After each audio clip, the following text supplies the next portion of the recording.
Hi, and welcome to a Just Ask Jen video hosted by Scrapbooking Cards Today magazine. Today I'm going to show you how to create a layout on a diagonal. We're going to first start with a sheet of Cartabella cardstock, or rather pattern paper, that has this kind of sunlit design to it. It was a 12 by 12 sheet that I've cut down to 8.5 by 11 inches.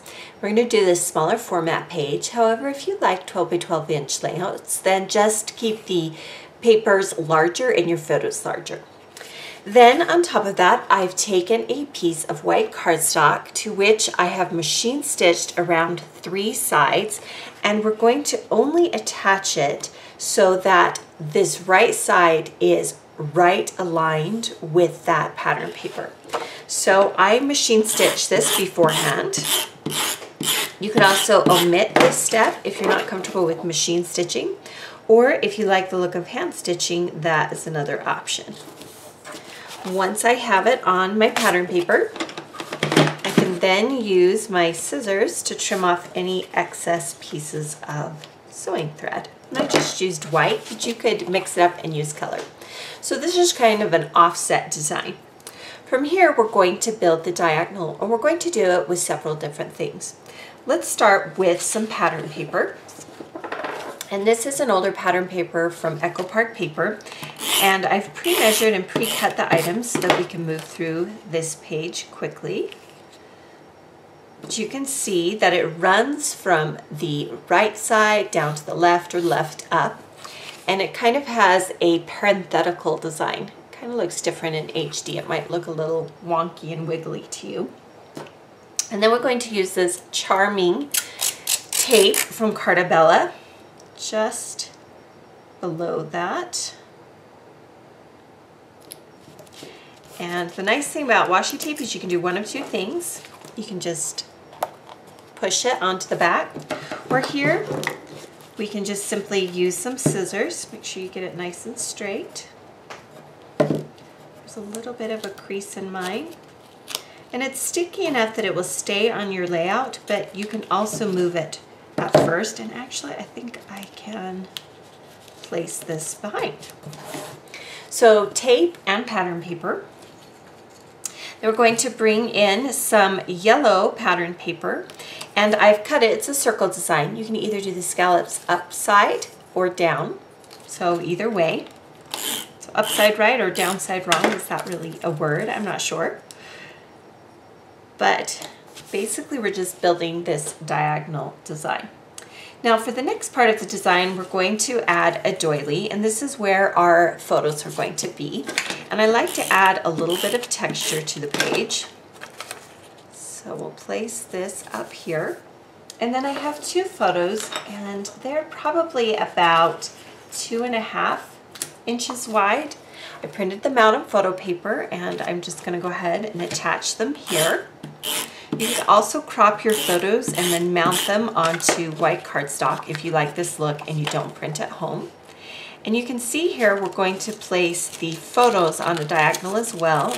I want to move my doily up just a little bit so you can see a little bit more of the texture.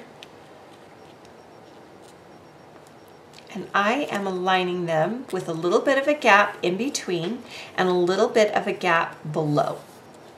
Now for the title, I took a Lonnie Stevens cut file from Silhouette, and this is going to be part of my title. The other part of the title says hello, and this is from a We Are Memory Keepers collection, and it will go on the page like this. To attach something like this, I like to use a glue dot for the thinner word, or rather a glue pen, not glue dots. You could use glue dots if the die cut was large enough. But I like to use a fine tip or a chisel tip glue pen, and then I paint the adhesive on the back. And it is quite sticky, so you want to work quickly. Cover thoroughly. And then we can place this along the diagonal. And I'm going to go ahead and cover my photos because this part of the photo that I'm using doesn't have anything significant. I would never cover a face with a title like that. And then for the larger die, I'm just going to go ahead and use my dot runner adhesive from American Crafts. And there's no reason why you can't combine titles. I loved the yellow in the hello, and it went with the yellow in the page, but I also like the drama of the black. Now we're going to add a little bit more drama with some more black, and we're going to do that by using some twine from Doodlebug, and it is a black and white baker's twine. And I'm actually going to lift the page so that we can place it behind the page. So you may want to do this step first, especially if you're using a stronger adhesive. It's probably something that I should have done. You can also do it later if your adhesive has a little bit more of a give. And I'm going to wrap it around a couple of times just to make it a little more thick. And you can almost not see it because it looks the same color as those parentheses designs, but it does show up, I promise, especially when you're looking at it from right above like you are. And then we're just going to tie this off in a knot here. You could also tie it into a bow. You could use different colors of twine. You could use yellow, you could use white or black crochet twine, whatever you like. And we'll go ahead and re-adhere that paper down. And then you can adjust the string a little bit. It's just a subtle texture. It's kind of a tone-on-tone texture, but it adds just a little bit of drama to the page. We're going to create a little vignette with a few things. One is another die cut from Silhouette. It's a fern design. It comes in 3 pieces, but I cut off part of the pieces, and we're going to only use 2 of the leaves. Again, it is a 3-leaf design. From this Beach Day collection, you can see that this pineapple matches the pineapple in the tape.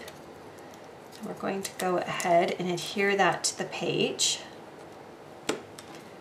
And then I'm going to paint just a few of the fern leaves with adhesive. Sometimes I don't want all of my leaves adhered to the page. I like them kind of sticking up, and they look a little bit more real.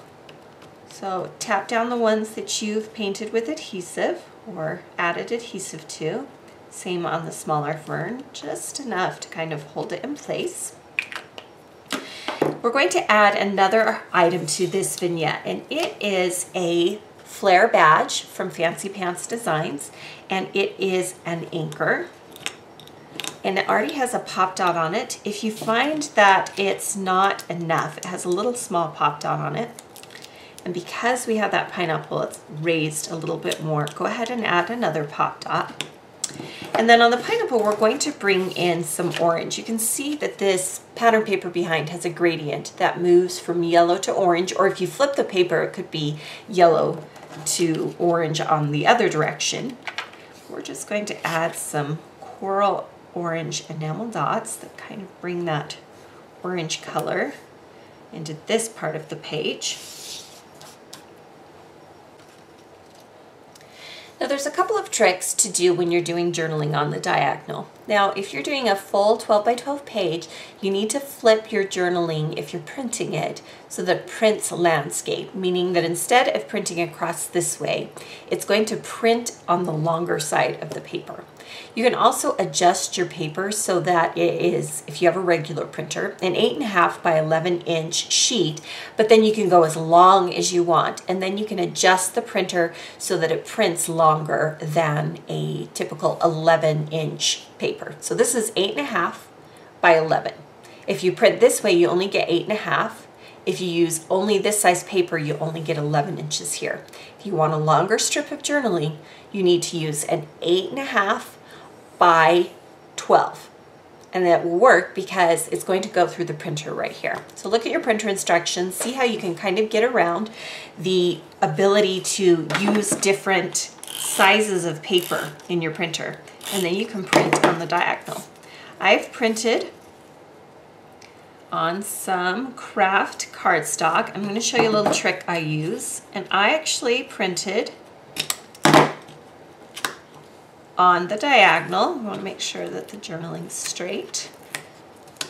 I printed a strip, and then I am just going to add another strip on the other side, and I just made sure it was the same width.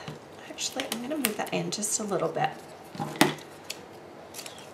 So So play with the lines of your journaling, or if you want to make it really easy on yourself, then just write your journaling on paper after you've placed it onto the page. And then again, I'm going to trim off this excess piece of journaling using the edge of the paper. And if you're more comfortable, you can do all these steps before you place it on the page. It's just up to you. Sometimes I'll do this all before I place the actual centerpiece paper on this background paper.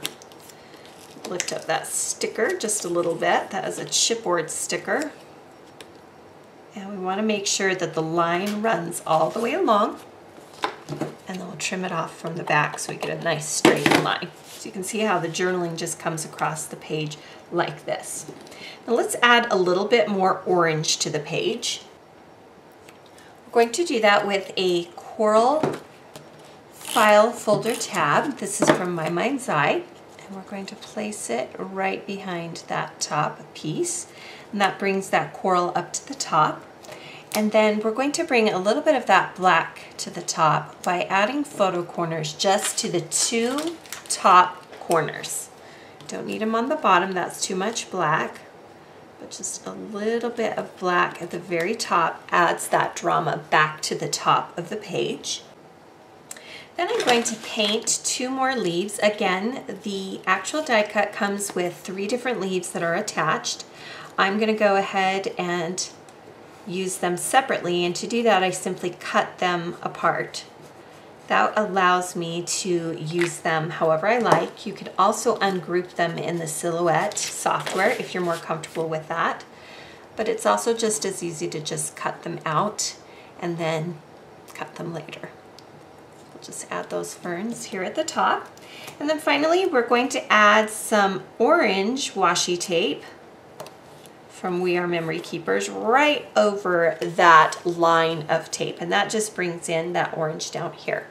So here you have a layout that is designed on the diagonal, and I usually start with some pattern paper going across the page that then allows me to add in titles, journaling, and photos. So go ahead and get started. I'd love to see what you're making. Be sure to subscribe to our YouTube channel so you don't miss out on any of our tutorial videos, and to subscribe to our magazine, visit our website.